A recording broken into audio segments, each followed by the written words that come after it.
A car sitting in a lake for over 20 years had never been seen by the naked eye, but a Florida man found it while checking out his ex-girlfriend's house online. A love triangle resulted in a body being loaded into a trunk in a tiny village the very moment a car passed by for the first time in 15 years. And an Italian mobster just wanted to live a quaint life under a new identity, but he couldn't help dropping breadcrumbs about his past along the streets. These are the stories of cases that have been solved using Google Maps.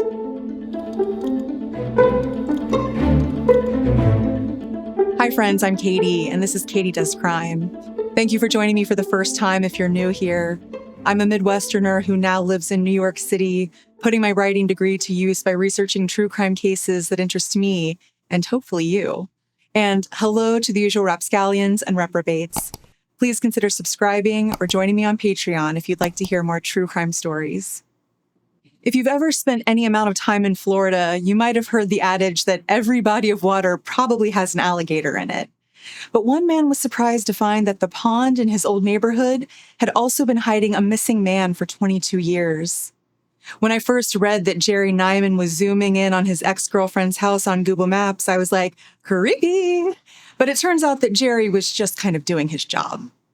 He worked in the transportation department of the Palm Beach County School District, and they used Google Maps as a way to track where their bus stops were for picking up kids. Jerry, in particular, would look at where the school was compared to where students lived as a way of imagining how the kids might get to school.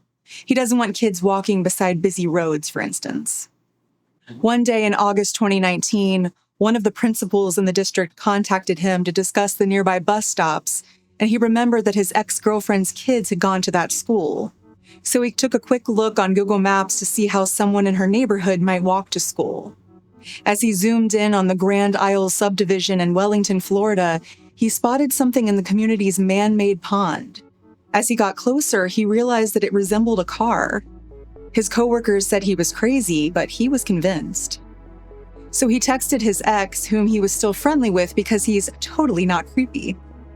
She tried looking for the car, but it just wasn't obvious from ground level, which explains why no one had noticed it until now, even though it had been visible in Google Maps images since 2007. The images probably only got better over time as satellite pictures improved, but the pond was still murky and brown to the naked eye. Jerry's ex talked to one neighbor who talked to another who had a drone, and from above, the drone clearly showed a white sedan. The neighbors called the police, who brought in a team of divers, and when they lifted the 1994 Saturn SL out of the water, it had obviously been there for a long time. The outside of the vehicle had become calcified from the mineral deposits in the pond. Someone smashed the window, and there, still inside, was a body. The remains were eventually identified as the car's owner, William Earl Molt, who had been missing since 1997. The 40-year-old had been at a nearby club on November 8th that year. He called his girlfriend at 9:30 p.m. to say he'd be home soon, and although he had a few drinks, which was kind of unusual for him, he didn't appear to be drunk as he left the club alone. But that was the last time anyone heard from him. As he drove home to Lantana, he must have lost control of his car while passing through the Grand Isle subdivision. The community was under construction at that time, just being built, so I'm guessing the streetlights hadn't been put in yet, but the pond had. William was reported missing the next day.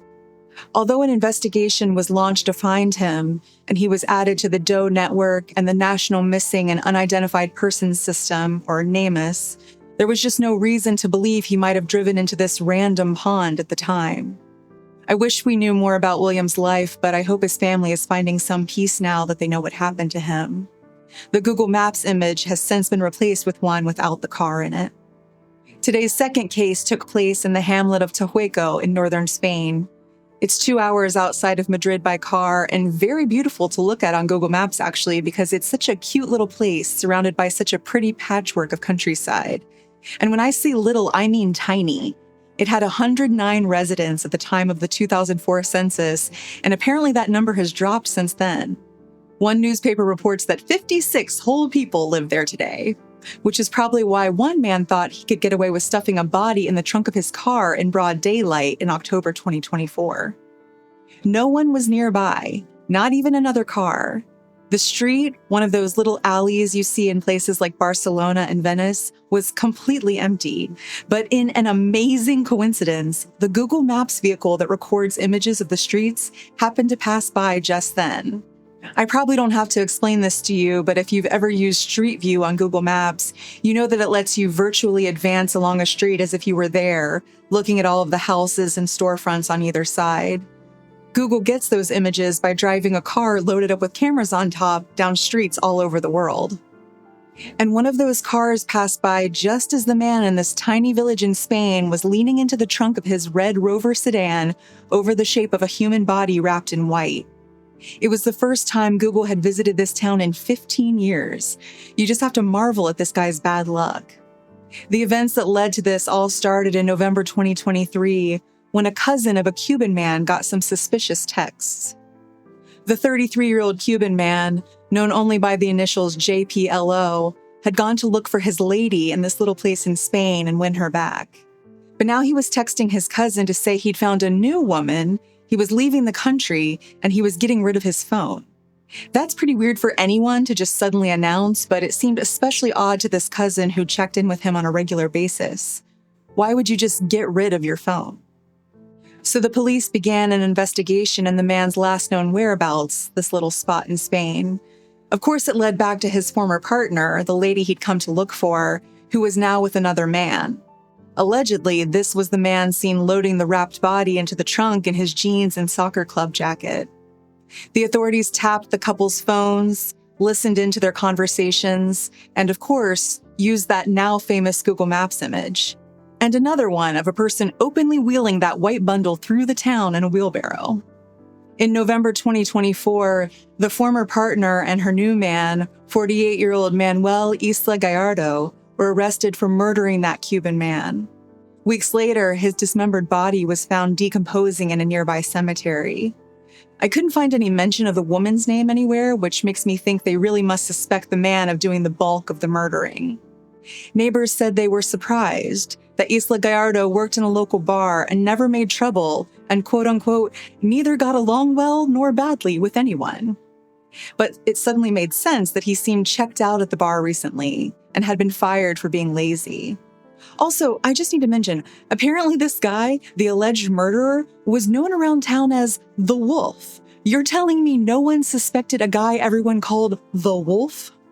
Perhaps people were just scared of him because some neighbors said the person in the image with the wheelbarrow could just be carrying firewood.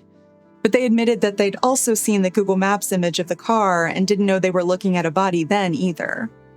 It's unclear precisely what the motive was here, but it sounds like the Cuban man went to win back his wife and found out she was having an affair with her neighbor. So you can imagine how this love triangle soon went wrong. The image of the body in the car has since been blurred on Google Maps. In our last case today, also in Spain, Joaquino Gamino was living a quiet life in a town outside of Madrid, trying to lay low. Back home in Italy, he was a wanted man, one of the country's most dangerous. He was a drug trafficker and a murderer in a smaller Sicilian mafia clan that was known to feud with the country's more well-known one, the Cosa Nostra. He had been arrested in 1984 and then again in 1998, but while he was awaiting trial in 2002, he managed to sneak out of jail in Rome. Apparently, a crew was filming a TV series there, and no one noticed him slip out in the commotion. Suddenly free of his life sentence, he ended up in Galapagar, a town of about 30,000 people mostly known for agriculture. He became Manuel, a chef. He got married. He turned 60. He opened up a little produce shop. He didn't contact his family back home. He managed to keep his head down for 20 years. But all the while, the Sicilian police were looking. They had an idea that he was in Spain, especially because that's where he'd been found hiding out when he was arrested in 1998. And one day, on Google Maps, they thought they saw him. Outside a shop called El Huerto de Manu, or Manu's Garden. Manu, like his new name, Manuel. It was in that town outside of Madrid, and this guy was just casually chatting with another man, truly just shooting the breeze as he leaned against the storefront. Investigators couldn't be 100% sure it was him, though. But they found a restaurant down the street with a similar name, La Cocina de Manu, or Manu's Kitchen. And that place, which was now closed, used the same telephone number as the produce shop. The restaurant still had a Facebook page where the latest post advertised a Sicilian dinner. Its menu had a logo like the one from The Godfather, with the hand controlling the puppet strings. Only here, the hands were holding a fork and spoon with strings of pasta. It kind of feels like he wasn't even trying to hide who he was. Italy's anti-mafia investigation department did an age progression on an old photo of Gamino and compared it to the chef on this Facebook page, and they knew they had their man. The Spanish police arrested him in December 2021, and he supposedly asked them, "How did you find me? I haven't even called my family for 10 years."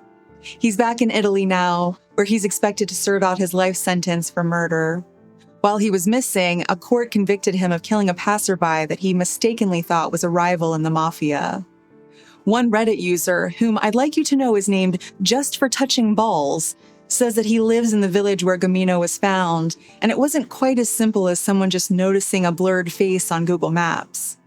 Allegedly, Gamino attacked a city councilman over some taxes he didn't like, and photos of the fight made their rounds in the media.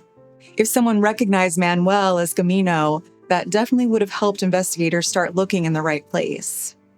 I went hunting on Google Maps for the old location of the Manu's Garden fruit and vegetable shop, and found that in images taken in 2023, it's been turned into a salon.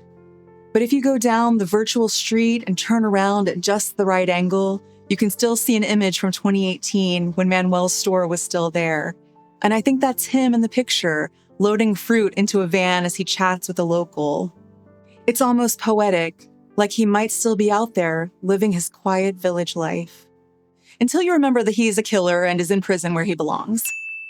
As always, please let me know what you think about these cases in the comments. Thank you for tuning in today. I'm just a true crime fan like you are, and I really appreciate you taking a chance on me. Please like and subscribe to my channel if you like spending this time together. I would be so appreciative. Until next time, I'm Katie, and this has been Katie Does Crime.